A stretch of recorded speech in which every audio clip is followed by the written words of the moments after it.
And welcome back to AS biology. तो पिछले video में अपन ने डिस्कस कर लिया था एरिस्टोटल और लीनियस के क्लासिफिकेशन के बारे में, लेकिन आज अपन डिस्कस करेंगे आर एच विटेकर का 5 किंगडम क्लासिफिकेशन के बारे में। तो इस क्लासिफिकेशन के अंदर हर एक चीज़ कवर हो जाएगी, क्योंकि सबसे बड़ा क्लासिफिकेशन यही है और मोस्ट एक्सेप्टेबल क्लासिफिकेशन यही है अभी तक। तो हालांकि फ्यूचर में और चेंज हो सकता है, लेकिन फिलहाल अपनी एनसीईआरटी में यही दिया हुआ है और अपन इसी के अकॉर्डिंग क्लासीफाई करते हैं एनिमल्स या फिर प्लांट्स को। तो देखो स्टार्ट करते हैं कि 5 किंगडम क्लासिफिकेशन कोल्ड, इसको 5 किंगडम क्लासिफिकेशन बोला जाता है, जो कि आर एच विटेकर जो 1969 है उनके द्वारा दिया गया था। ये आती है बात समझ में। तो 5 किंगडम कौन कौन से में क्लासीफाई किया गया है, तो फर्स्ट है मोनेरा, फिर है प्रोटिस्टा, फिर है फंजाई, प्लांटी और एनिमेलिया। ये 5 किंगडम इन्होंने बताए थे, जिनमें कि अपन अलग अलग बैक्टीरिया, प्लांट्स, एनिमल्स इनको अपन रख सकते हैं।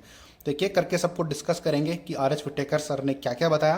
तो चलो स्टार्ट करते हैं आगे की बातें।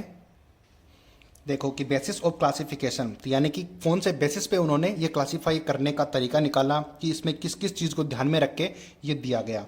तो देखो फर्स्ट है कोशिका संरचना। क्योंकि मैं हिंदी मीडियम से हूँ तो मुझे हिंदी में लिखना पसंद है दोस्तों, और मुझे हिंदी में अच्छे से पता है। हालांकि मैंने सामने इंग्लिश भी लिखी हुई है तो वो भी दिक्कत नहीं होगी, क्योंकि मैं हिंदी मीडियम स्टूडेंट हूँ, तो मुझे इसमें कोई भी शर्म नहीं आती कि मैं हिंदी में बता रहा हूँ या फिर इंग्लिश में। तो मुझे जो चीज़ बेस्ट तरीके से आती है मैं वही बताने की कोशिश करता हूँ, ठीक है। तो देखो कोशिका संरचना यानी कि सेल स्ट्रक्चर को इसमें ध्यान रख के बताया गया। थैलस की संरचना यानी कि थैलस ऑर्गेनाइजेशन के ध्यान में रख के बनाया गया। पोषण की प्रक्रिया यानी कि मोड ऑफ न्यूट्रिशन, तो प्रजनन रिप्रोडक्शन के बेसिस पे, और जातिवर्तीय संबंध यानी कि फाइलोजेनेटिक ऑर्गेनाइजेशन के अकॉर्डिंग है। इन चीज़ों को ध्यान में रख रख के इन्होंने ये क्लासिफिकेशन दिया है आर एच विटेकर सर ने, ठीक है। अब देखो अब क्यों इसको एक्सेप्ट किया गया देखते हैं। अब देखो यहाँ पे लिखा हुआ है वाई दिस इफेक्टिव, यानी कि ये एनसीईआरटी में पॉइंट ऐसे दिए हुए नहीं है, लेकिन मैं यहाँ पर समझाने के लिए अपन को कर रहे हैं कि वरना तो अपन एनसीईआरटी से पढ़ सकते थे, अपन समझने के पर्पज से चीज़ें को कर रहे हैं। इस क्लासिफिकेशन को क्यों माना जा रहा है तो वो चीज़ें अपन में डिस्कस करते हैं, ठीक है। तो बिफोर दिस क्लासिफिकेशन यानी कि इस क्लासिफिकेशन से पहले क्या माना जाता था वो पॉइंट यहाँ पे लिखा गया है, और मैं समझा दूंगा आपको एक एक करके। देखो bacteria, blue green algae, fungi, फंस, मोसेज, जिम्नोस्पर्म, एंजियोस्पर्म को प्लांटी के साथ रख दिया गया था। अब इन सबको क्या था कि प्लांटी के अंदर रख दिया गया था, प्लांट के साथ रख दिया गया था। क्यों रख दिया गया था? क्योंकि because of presence of cell wall, क्योंकि इन सब में सेल वॉल प्रेजेंट है। अब चाहे वो अलग अलग की बनी हुई हो, बट थी तो सही सब में सेल वॉल प्रेजेंट, तो इसीलिए उनको इस क्लासिफिकेशन से पहले एक साथ रख दिया गया था।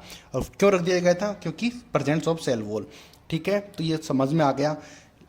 अब आप में से ये पूछ सकते हो कि सर चलो कोई बात नहीं है कि इस क्लासिफिकेशन से पहले तो इसमें रख दिया गया था, लेकिन अब क्या हुआ, अब क्या चेंज किया इन्होंने? तो चेंज यही किया क्योंकि यहाँ पे नाम लिया हुआ है। देखो बैक्टीरिया के अंदर बैक्टीरिया को रखा गया है, ब्लू ग्रीन एल्गी में ब्लू ग्रीन एल्गी को रखा गया है, फंजाई में फंजाई को रखा गया है, यानी कि हर टाइप को ध्यान में रख के इनको ये अलग अलग फाइलम में रख दिया गया है। अगर ये क्लासिफिकेशन नहीं होता तो सबको प्लांटी ही बोलते ना। तो इसी के अंदर इन सबका सोल्यूशन दिया हुआ है कि अभी जो है इनके अंदर इनको रख दिया गया है, वरना पहले सारे ये प्लांटी में रखे गए थे। अब समझ में आया बात। नेक्स्ट चीज है prokaryotic bacteria and blue green algae को अन्य यूकैरियोटिक जीवों के साथ क्लासिफाई कर दिया गया था। अब देखो जो प्रोकैरियोटिक बैक्टीरिया थे और जो ब्लू ग्रीन एल्गी थे उनको यूकैरियोटिक जीवों के साथ ही रख दिया गया था। अब देखो प्रोकैरियोट और यूकैरियोट को एक साथ रखना हो सकता है क्या? नहीं रख सकते हैं ना दोनों को अलग, क्योंकि बहुत सारी डिफरेंसेस इनमें होते हैं। तो वही अब इनको जो प्रोकैरियोट थे उनको प्रोकैरियोट में रख दिया गया, जो ब्लू ग्रीन एल्गी थे उनको इस एल्गी में रख दिया गया, और जो यूकैरियोट है उनको अलग कर दिया गया। तो यही 5 किंगडम क्लासिफिकेशन का की अच्छी स्पेशलिटी है। एक कोशिकीय जीवों को बहुकोशिकीय जीवों के साथ रख दिया गया था। जो पहले जो यूनिसेलुलर जो ऑर्गेनिज्म थे उनको मल्टीसेलुलर के साथ रख दिया गया था, क्योंकि सारे एनिमल्स थे तो एनिमल में रख दिया गया। लेकिन अब यूनिसेलुलर और मल्टीसेलुलर को अब सबको अलग अलग कर दिया गया है, क्लेमाइडोमोनास एंड स्पायरोगायरा एल्गी। ये इसका एग्जाम्पल है। अब मैंने ये चीज़ें सब बताई हुई हैं, तो वीडियोज़ का आप देख सकते हो ताकि आपको फिर समझ में आ जाएगा। एल्गी में मैंने सब बताया हुआ है, यहाँ पर एलोबरेट करके बताऊँगा तो फिर ये चीज़ें कैसे पढ़ पाएंगे। नेक्स्ट पॉइंट आता है कि परपोषी कवक यानी कि हेटेरोट्रॉफिक फंजाई को स्वपोषी ऑटोट्रॉफी को हरे पादपों के साथ रख दिया गया था। अब देखो परपोषी कवक जो थे फंजाई वो प्लांट की तरह तो दिखते थे, तो उनको प्लांट के साथ रख दिया गया, जो कि प्लांट ऑटोट्रॉफी होते हैं, जबकि फंजाई जो है हेटेरोट्रॉफी होते हैं, उनको एक साथ रख दिया गया।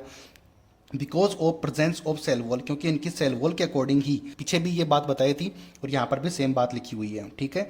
जबकि जो सेल वॉल जो है फंजाई के अंदर होती है काइटिन की और प्लांट के अंदर होती है सेलुलोज की, लेकिन फिर भी इनको पहले जो है एक साथ रख दिया गया था, लेकिन फिलहाल अभी अलग अलग कर दिया गया है।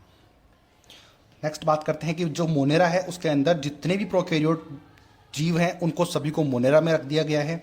ये पॉइंट ध्यान दे लेना, एनसीईआरटी में लिखे हुए हैं, लेकिन मैंने अलग से हाईलाइट करके अलग अलग कलर से भी लिख दिए हैं कि मोनेरा के अंदर जितने भी प्रोकैरियोट हैं सारे प्रोकैरियोट को रखते हैं मोनेरा में, और प्रोटिस्टा के अंदर जो होते हैं जितने भी यूनिसेलुलर जीव हैं उनको रखते हैं प्रोटिस्टा के अंदर, ठीक है। यूनिसेलुलर यानी कि जो प्लांट हो, एनिमल हो, जो भी हो, अगर यूनिसेलुलर है तो वो प्रोटिस्टा के अंदर आते हैं। इनके अंदर और फाइलम होते हैं, वो अपन आगे सबको डिटेल में पढ़ेंगे, लेकिन फिलहाल अपन बेसिक कवर कर रहे हैं तो हर चीज़ कवर करना जरूरी है। अब देखो इन क्लासिफिकेशन में फ्यूचर में भी चेंजेस हो सकते हैं। मैंने स्टार्टिंग में आपको बताया कि ये क्लासिफिकेशन तो फ्यूचर में भी चेंज हो सकता है, लेकिन इसमें आकारिकी, कायिक प्रजनन और जातिवर्तीय फीचर यानी कि फाइलोजेनेटिक और इवोल्यूशनरी पर डिपेंड हो सकता है, यानी कि बेसिस इसका हो सकता है, ठीक है। आई होप कि आपको ये वीडियो पसंद आया होगा। अगर वीडियो पसंद आया तो लाइक, सब्सक्राइब, शेयर ज़रूर करना। मिलते हैं अगले वीडियो में। Thank you so much.